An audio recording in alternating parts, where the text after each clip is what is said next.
Welcome to the Nerdcore. We are a network where we devote our time to just see new films, talk about anything that is media, and get a chance to talk to creators like yourself. So thank you for your time and coming on.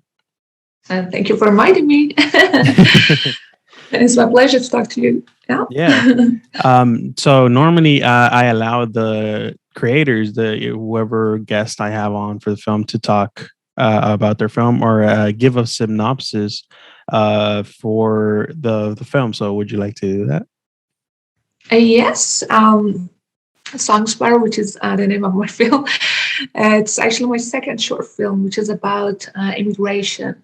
Hmm. And the film is based on the real events that happened in 2015 in Okay. Austria and later again in 2019 in Ireland. Oh So, wow. yeah, it's about immigration Hmm. and the refugees in search of peace and a better place to live. Mm, And yeah, so this is wow. generally something about Song Sparrow. Got you. Wow, I didn't Yeah, know it was inspired by real events. yeah, The yeah. notes that I had just said the way the film was shot was like different, but it's incredible to, or well, it's a tragedy to hear about what happened. Yes, yes, yeah, yeah. But The it's first nice. Like, incident, mhm. in 2015 in Austria, 71 refugees were found dead in the Wow. back of a refrigerated lorry. Hmm. They suffocated in the back of the truck. And again, in 2019, around, I think, 39 Vietnamese migrants died of hypothermia and hypoxia in the back of the truck. Hmm. So it Hmm. is totally true and real Wow. events. Yeah, Wow. unfortunately. Yeah, it's very much a sad thing to hear when you hear about tragedies with immigrants that try any way possible to just go and move on for a better life, especially having immigrant parents. Yeah. I can understand the struggles and just how harsh that might have been for the loved Mhm. ones of losing a family Yeah, member. But I mean, exactly. I guess that's one of the more serious questions that I wanted to ask. I Yeah. normally like to ask filmmakers their reasoning for why they do the film or why they decided to get involved, because everyone has their own reason, right? We have people that can do it for personal reasons, for personal experiences, or experiencing similar things, or just because they have the ability to create a film, right? Just because they want to. So I Mhm. guess because it's based on true events, I want to ask, what was your reason exactly for doing this short film? Mhm. Maybe the reason is that I'm attracted to this topic because my first one was also about immigration. Maybe the Hmm. reason is that I am also an immigrant. I was born in Iran. Hmm. I moved to Denmark in 2009 Okay. to pursue my education. In Denmark, I did masters and PhD in different fields.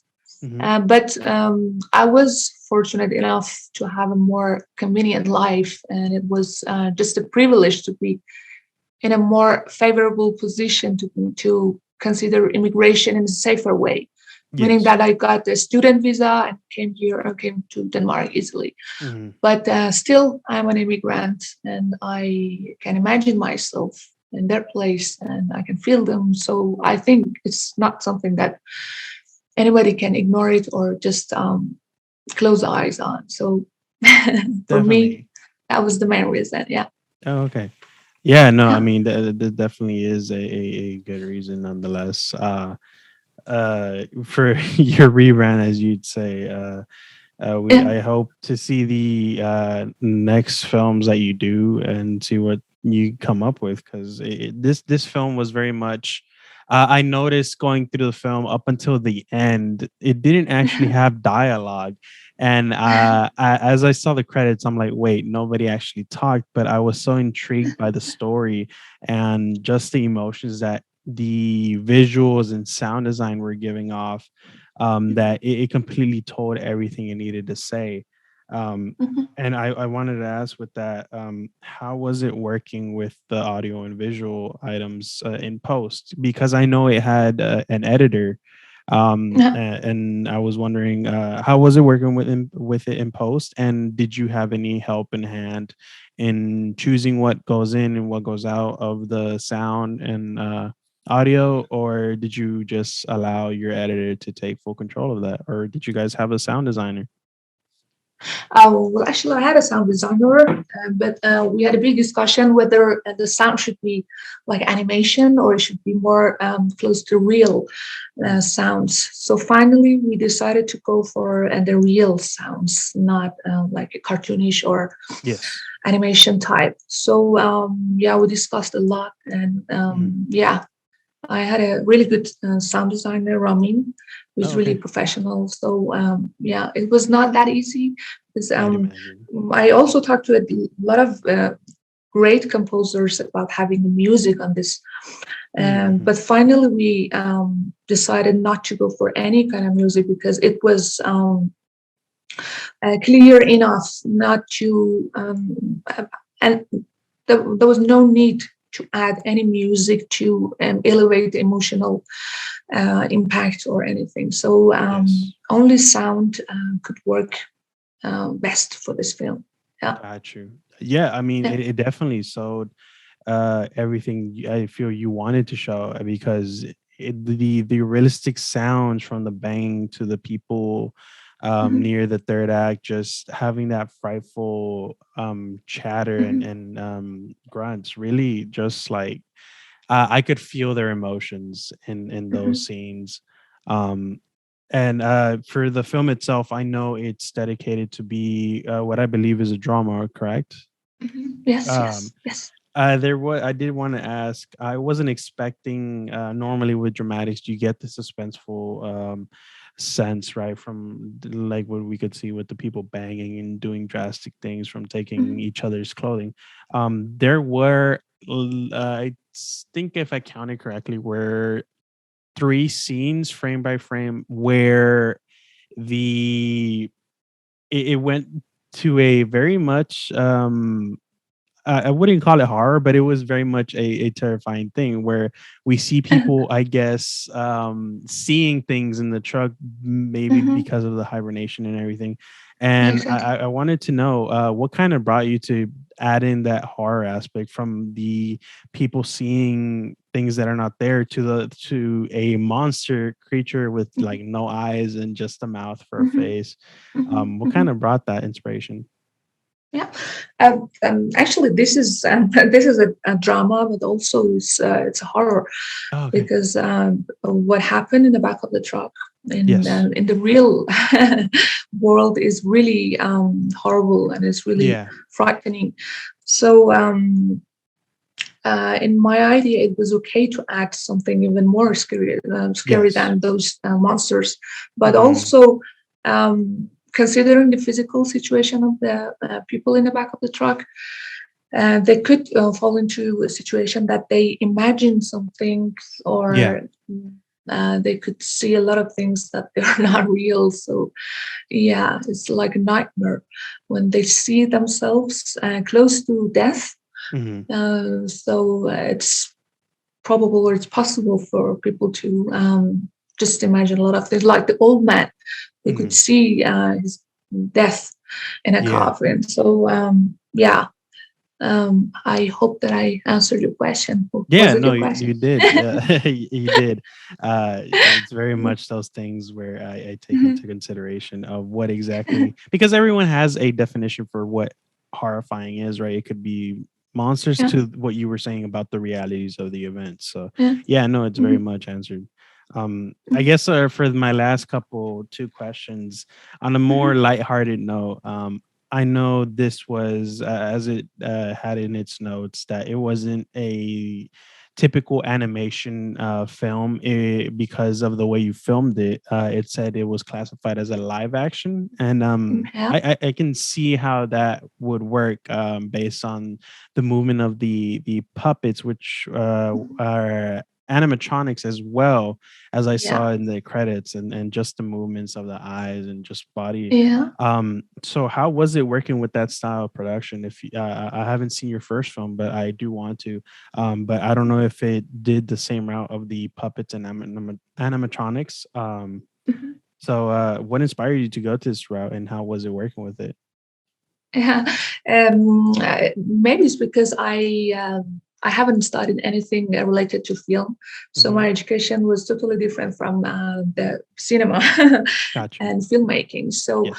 I started making puppets, and then started making film using those puppets. So eventually, I came up with some ideas to add animatronics to the puppets that I make. So, Hmm. and I wanted to keep. The puppets, keep the movements of the puppets as minimum as possible, as less as possible, because Yes. I had some meaning behind those disability or Hmm. not being free to move. So I just add something like animatronic for the eyes. Yes. And yes, as you mentioned, it could be an animation in a way that I animated some objects, some Hmm. puppets, but it's definitely a live action because a classic definition of animation is that any kind of film that is made frame by frame. Oh, okay. But in this film, I recorded. We shoot the film lively, so with a camera. Hmm. So it's not frame by frame, and everything was, and the puppets were manipulated by remotely by joysticks, as you mentioned. Yes. They had animatronics equipment inside. So yes, it is actually live action. So it is in a way both animation and live action, but I based on a definition of the um, people who are geek in animation, who Hmm. are expert in animation. Yeah. Yeah, it's better not to call it animation because it's not frame by frame, but definitely a live action. Yeah. Yeah. Yeah. So how was it working with it? Like with just the puppeteers, and I mean going from that, like aside from like how was it working with it? How long did it take you to shoot it? Because I'd imagine it was a step by step process.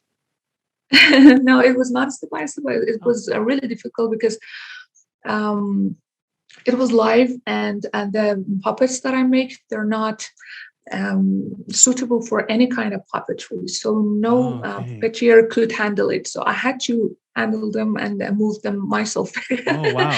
And I just asked help for remotely control the eyes, the eyelids, Oh, or okay. the blinking Hmm. uh, actions. But yeah, because they're not initially made for any kind of puppet show or Hmm. any stop motion animations. So they're unique type They that did are look really unique. Yeah. challenging and difficult to handle. Yeah.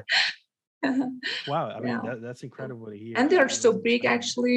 Are Maybe they? you, yeah, maybe you think that they're like stop motion size, like very small, but they Hmm. are around 70 centimeter high. So That's the first oh, okay. challenge for me was how to handle the puppets and do the Hmm. movements. And another challenge was creating a big set to Hmm. be big enough for such big puppets. And also the location and how and where to shoot the film. Yeah. Yeah. So yeah, everything was challenging in this film.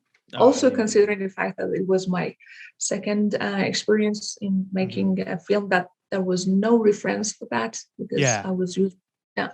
So it was a challenging process, but very sweet, and also very sad because I love my puppets and I had to see them dying and suffering in the back of a truck. So Hmm. it was tragic for myself as well. Yeah, I mean Yeah. that's incredible to hear. I wasn't expecting to hear that they were like yours and you were moving them by yourself. So that's Yeah. incredible work. I mean, even if it is your second film, you did an amazing job with it. Um, Thank you. I mean, Thank you. for that, that was basically all my questions that I had for today. Just because I like to have enough to capture people's attention, so they actually go, and not to spoil any of the material. But I mean, I know is it still going in a festival circuit, or is it available to the public to see if it is available anywhere? Yeah, it is still going through the festival. So Okay. yeah, yeah, Uh, still. this little sparrow is still traveling around and flying around the Got world. you. Of course. Do you have anywhere where they can follow you or like check on updates for when it's available for public, or for how they can go to a festival to Yeah, um, sure. Yeah, get a? yeah, I update my friends and followers on Instagram, also my Facebook. Okay. So all the news related to this film and the others Okay. are available in my pages in Instagram, also, and on Facebook. So Would you mind either writing it down in chat or like spelling it out for me, just sure, sure, have yeah, definitely. so I can write So it down for you in the mhm. description. So the Instagram is Omidvarnia. This is my Instagram, and my Facebook is just by my name. So Okay. Farzaneh Omidvarnia. So right now I'm in Iran, my home country. I live in Denmark, but right now I'm in Iran working on Okay. my next film. So Oh, awesome. I'm close to shooting process, yes, to Hmm. production. So hopefully in a month we start shooting the film.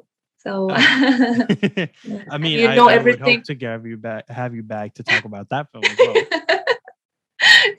So the reason I couldn't copy the my Facebook link and Mhm. paste for you is that I'm in Iran and Facebook is filtered, Oh, and okay. I don't have proxy or VPNs.